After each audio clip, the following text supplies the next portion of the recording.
Hollywood's golden age was glitz, glamour, and something much darker beneath the surface. Burt Lancaster, one of the era's most respected actors, held his tongue for decades.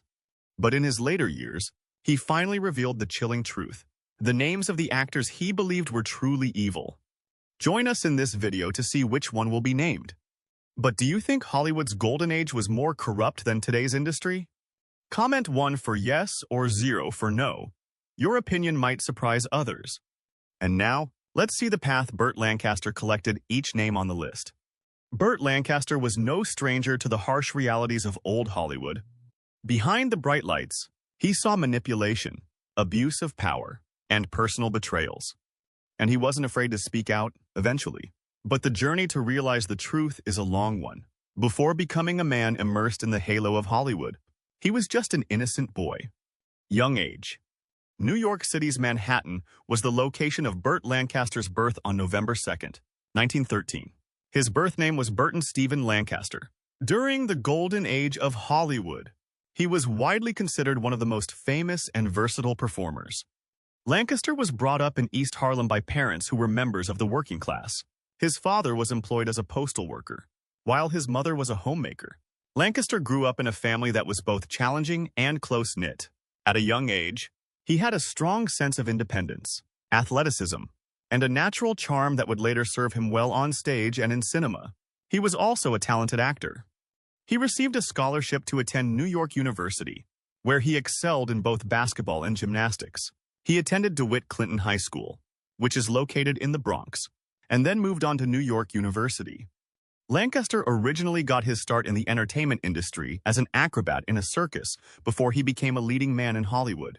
When he was in his early 20s, he became a member of the K Brothers Circus and spent several years traveling around the country as part of an acrobatic pair with his lifelong buddy Nick Cravat. This experience not only helped him refine his physical abilities, which enabled him to perform his stunts in many of his films, but it also established in him a sense of discipline and presence that he carried over into his acting career. Keep watching because this period impacts a lot in his list of Hollywood's most evil legends. Path to silver screen.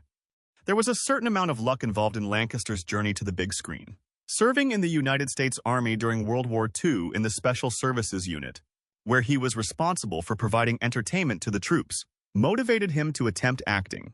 His debut came in 1946 with the film The Killers, a noir classic in which he portrayed the doomed Swede. This part immediately established him as a captivating and passionate new presence in Hollywood. His breakthrough came with the film. Lancaster soon gained a reputation as a leading man in the late 1940s and 1950s because to his athletic frame, piercing blue eyes, and strong screen presence. He was working in the film industry at the time. From the beginning of his career to the end of it, Burt Lancaster demonstrated that he was much more than simply a gorgeous action star. As an artist, he was strongly devoted to challenging himself, and he deliberately chose characters that resisted the concept of typecasting. His acting career encompassed a wide range of genres, including film noir, swashbuckling adventures, socially aware plays, and intimate character studies, to name just a few. In the film of the same name, which was released in 1960, he gave a passionate and fiery depiction of a traveling preacher. His performance as Elmer Gantry, for which he won an Academy Award, is one of his most notable performances. From Here to Eternity, which was released in 1953, as well as The Sweet Smell of Success, which was released in 1957, Birdman of Alcatraz, which was released in 1962, Judgment at Nuremberg, which was released in 1961, Atlantic City, which was released in 1980, and Local Hero, which was released in 1983, are some of the other films that have received a lot of praise. In addition to his work as an actor, Lancaster was also a successful producer of motion pictures. He was a co-founder of Hecht Hill Lancaster, which was one of the earliest independent production firms in Hollywood. Through this company, he was able to assist in the development of a number of films that were considered to be pioneering. Among these was the film Marty, which was released in 1955 and went on to win the Academy Award for Best Picture. It was essential in paving the way for more realistic and character-driven narratives in American cinema. Through the use of his authority, he advocated for socially significant topics and fought against censorship as well as racial discrimination. Lancaster was recognized for his ferocious honesty and great social conscience while he was not working in the film industry. He was an outspoken champion for liberal political objectives, as well as a strong supporter of civil rights and an early opponent of the House Un-American Activities Committee. Throughout his whole life, he was politically involved, participating in marches alongside Martin Luther King Jr., protesting against the Vietnam War, and being politically active. In spite of the fact that he garnered a reputation for being extremely quiet, his contemporaries held him in extremely high esteem due to his brilliance, professionalism, and steadfast dedication to both his art and his values. Even when he was in his latter years, Lancaster continued to appear in films that presented spectators with a challenge and gave him the opportunity to exhibit his more mature and contemplative side. He was nominated for an Academy Award for his portrayal in Atlantic City, which he received at the age of 67. Additionally, his appearance in Field of Dreams, which was released in 1989, exposed him to a new generation as the kind-hearted Moonlight Graham. After suffering a stroke in 1990 that rendered him largely paralyzed and unable to articulate his thoughts effectively, he was forced to retire from acting. However, his collection of work continued to serve as a witness to his towering genius and enduring popularity. Well, here we are. Survivors list. As the golden light of classic Hollywood dimmed into the nostalgia of the 1970s, Burt Lancaster, one of its most commanding screen presences, sat down for a secret memoir, determined to set the record straight. In the eyes of the public, Lancaster was the strong-jawed hero, the romantic swashbuckler, and the principled rebel. But behind closed doors, he claimed to have seen a side of Hollywood few dared speak about. With pen in hand and bitterness in his heart, he began to write what would become one of the most shocking, unsanctioned exposés of the entertainment industry's biggest legends. He called it the most evil of them all, a survivors list. Now, let's get into this list. 1. Kirk Douglas, the ruthless titan. Burt Lancaster and Kirk Douglas worked together on a number of projects, including the film 7 Days in May and the film Shootout at the OK Corral film.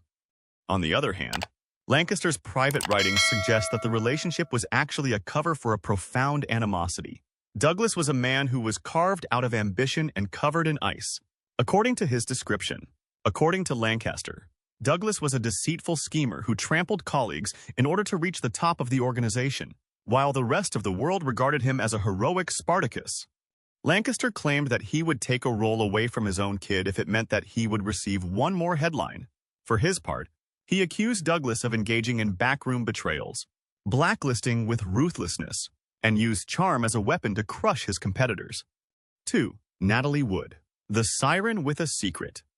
According to Lancaster's controversial viewpoint, Natalie Wood was not even close to being the sensitive ingenue that she portrayed on our screens. According to him, she was an expert manipulator of public sympathy and has a natural talent for exerting influence over influential men. The individual said that he had watched her participating in emotional warfare, which involved putting directors and co-stars against one another in order to gain favor.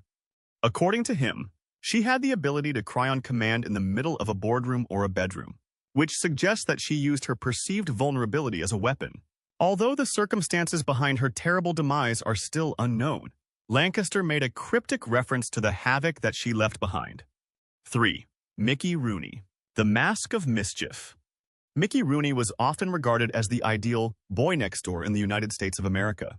On the other hand, Lancaster regarded him as a fiery individual who had a short fuse and a darker side. It was his contention that Rooney's charming demeanor was really a front for his ruthless behavior, particularly with younger performers and women. In his writing, Burt described Rooney as a prankster who took pleasure in humiliation. He related tales of Rooney making fun of extras, spoiling situations, and taking pleasure in the suffering of competitors. Lancaster was of the opinion that Rooney's repeated marriages were not indications of romantic disaster, but rather a pattern of control and desertion inside the relationship. 4. Elizabeth Taylor, the Diamond Queen of Drama. Elizabeth Taylor's name radiated with sophistication and controversy at the same time. However, Lancaster was able to see through the violet eyes. His description of her was that she was a storm wrapped in silk, and she had the ability to transform a whole set into a battlefield. According to what he stated, she did not only take sceneries, she snatched souls. He asserts that Taylor utilized her attractiveness and fame to exert dominance over her co-stars, to throw tantrums, and to hold directors hostage to her whims because of her beauty and prestige. Lancaster revealed that her emotional turbulence frequently damaged both projects and relationships. Her stormy marriages were the stuff of folklore, and she was known for her troubled marriages. 5. Spencer Tracy, the tyrant behind the talent. In Lancaster's account, Spencer Tracy was a force that was unpredictable and sometimes nasty, despite the fact that he was widely regarded as a superb, introspective actor. He said that Tracy's rages were exacerbated by drunkenness, that she physically intimidated crew personnel, and that she even tried to psychologically assault her co-stars. The actor was able to portray virtuous characters on screen, but according to Lancaster, he was a devil in the dressing room. Lancaster saw only the devastation that Tracy had left behind, despite the fact that many others were able to justify his actions owing to his brilliance and the state of his soul. 6. James Stewart, the dark heart of America's sweetheart. It's possible that the inclusion of James Stewart, who is famous for his aw shucks manner and the parts he played in It's a Wonderful Life, was the most surprising thing that Lancaster included on his list. Stewart was seen as the personification of goodness throughout the entirety of And Mr. Smith Goes to Washington. Instead, Lancaster asserted that it was a mask that had been meticulously crafted. Although Jimmy Stewart smiled for the camera, he assessed everyone based on their appearance. He wrote, Lancaster was of the view that Stewart's patriotism and moral uprightness were instruments of manipulation and self-image. In private, Stewart was rumored to be a chilly and arrogant individual. 7. Marilyn Monroe, the angel of addiction. Marilyn Monroe was the sad and beautiful figure of vulnerability that the world knew and fell in love with. On the other hand, Lancaster regarded her as a destructive force. He characterized her as a black hole of need, whose addictions and fears drained everyone around her. He said that she drains everyone around her. Monroe was accused of using her influence to elicit sympathies, entice power brokers, and delay productions, according to his assertions. Her conduct caused turmoil for directors, performers, and even whole studios, he claimed, noting that she made herself helpless so that others would be compelled to carry her. He also mentioned that she made herself defenseless. 8. Errol Flynn. The devil-may-care tyrant Lancaster didn't mince words when writing about Errol Flynn, who he thought was a charming psychopath in pirate's attire. He described chaotic parties, violent outbursts, and a litany of victims who were suppressed by money and terror. He also described a trail of victims. Despite the fact that Flynn's antics were sometimes disregarded as a form of rogue amusement, Lancaster thought that they concealed actual malevolence. It was written that Flynn lived his life as if nothing and no one else mattered to him because, in his mind, they did not. 9. Bing Crosby, the crooner of cruelty. Lancaster observed a disturbing paradox. Despite the fact that Bing Crosby's soothing voice had the ability to enchant millions of people, he remarked that the voice belonged to a man of ice, referring to Bing's reputed coldness, particularly toward his children. He was referring to the sound of that voice. In her statement, Lancaster referred to accusations that Bing was distant on set and had a strict parenting style. In his writing, he made a veiled reference to the abuse that Crosby's own children subsequently corroborated, stating that he could sing a lullaby to the public and then thrash his boys behind closed doors. 10. Gary Crosby, the inheritor of darkness. Gary Crosby, Bing Crosby's son, was a vicious individual who, according to Lancaster, became harsh himself as a result of his father's cruel behavior.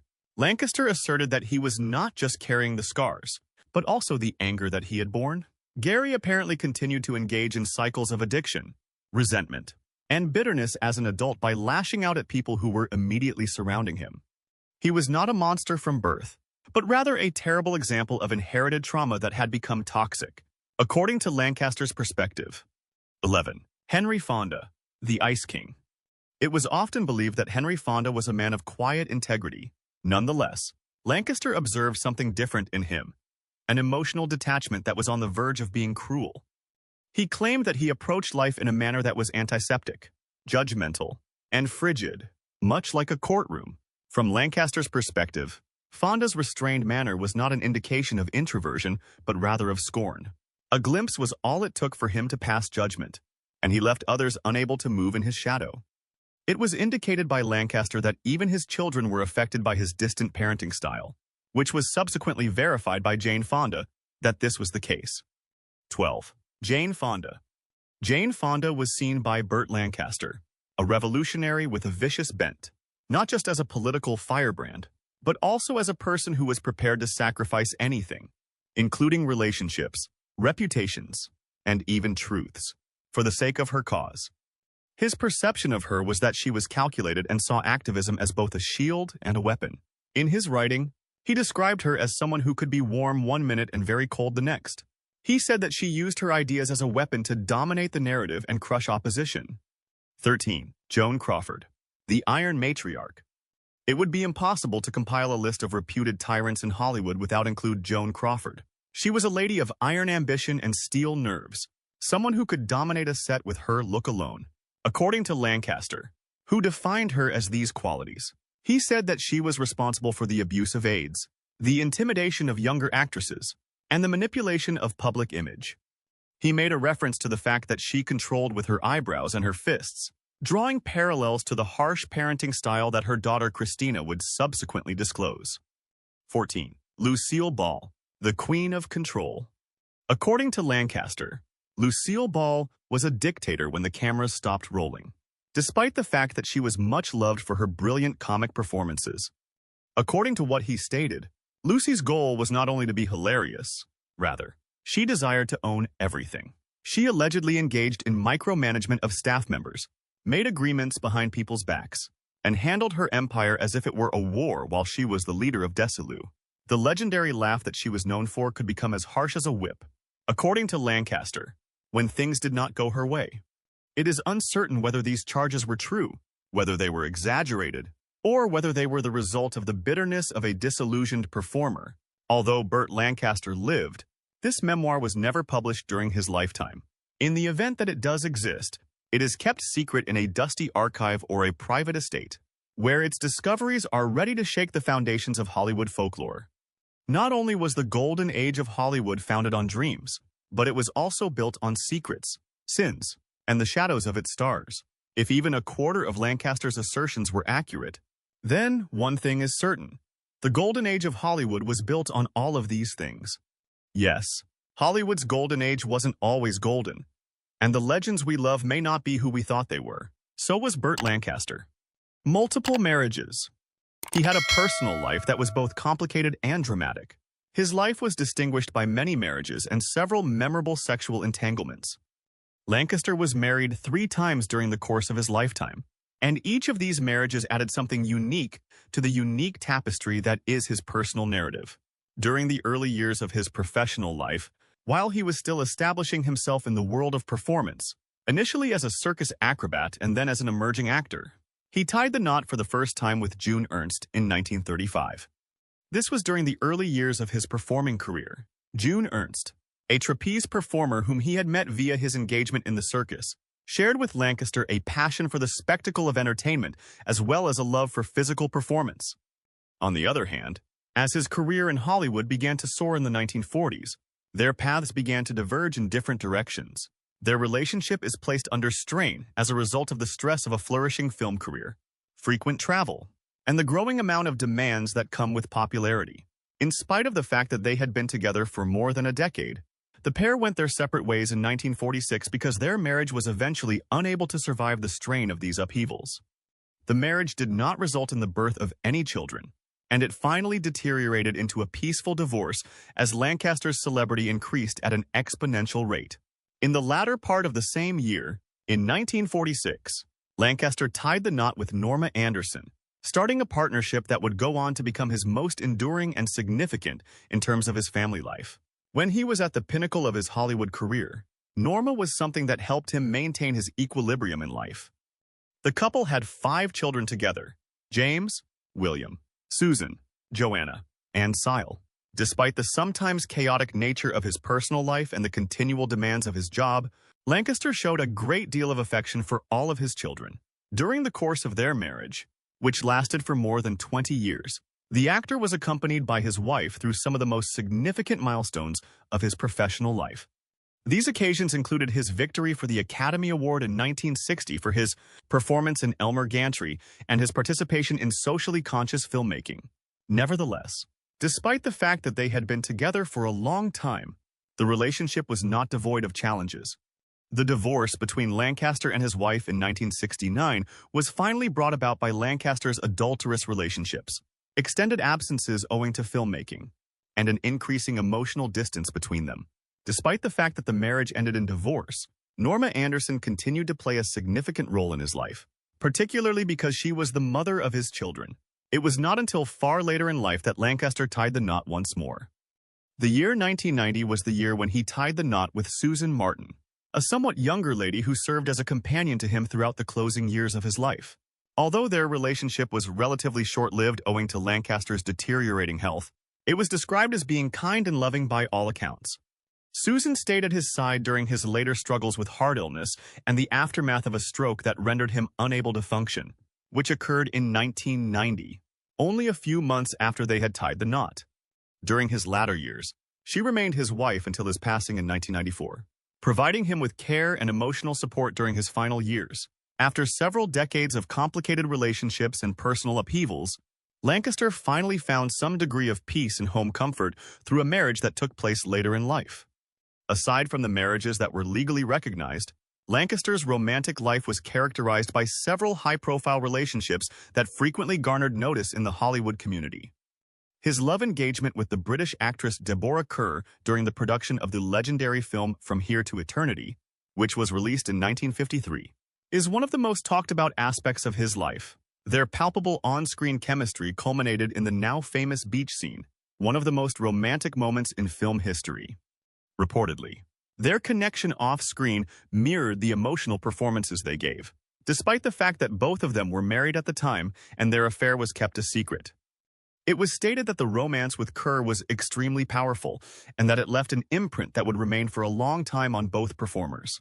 Lancaster was said to have had a love relationship with actress Joan Blondell, who was a renowned cinema star throughout the 1930s and 1940s and was noted for her wit and charm. This was in addition to his connection with Kerr. Their time spent together was never officially acknowledged in full. Nonetheless, the fact that they were such close associates and frequently appeared together at, say, Hollywood gatherings prompted conjecture that they shared a more deeply personal connection. A further affair that was extensively documented was with Shelley Winters, an opinionated and feisty actress who is well known for her string of romantic relationships in Hollywood. Winters, who was never hesitant about sharing her past, made a veiled reference to a connection with Lancaster in her memoirs. She described Lancaster as ardent, passionate, and emotionally aloof at times, which were attributes that appeared to be characteristic of many of his personal relationships. Twilight years. In the later years of Burt Lancaster's life, a number of severe health issues progressively eclipsed his formerly tremendous physical presence and authoritative film character. This occurred during the twilight years of his life. Although Lancaster was known for his athletic physique and dynamic performances during the height of his film career, he had always maintained a lifestyle that was physically demanding. This made the decline in his health all the more tragic. On the other hand, as he got older, he started to experience a series of major medical ailments, which gradually diminished his strength and independence. The disease known as atherosclerosis, which is defined by the hardening and constriction of the arteries due to the accumulation of plaque, was one of the most severe health issues that Lancaster experienced in his latter years. Chronic illnesses like this one can impede blood flow, which in turn dramatically raises the risk of cardiovascular events like heart attacks and strokes. As a result, it developed into a condition that was hazardous and ultimately life-threatening for Lancaster. 2 rather modest heart attacks occurred as a result of the condition over the course of time, which served as ominous warnings about the status of his cardiovascular health on the whole. Lancaster continued to live his life with dignity and as much vigor as his deteriorating condition would allow him to as he continued to live his life despite these unsettling incidents. A quadruple coronary artery bypass operation was an emergency procedure that he needed to undergo in 1983. This was a turning point in his health.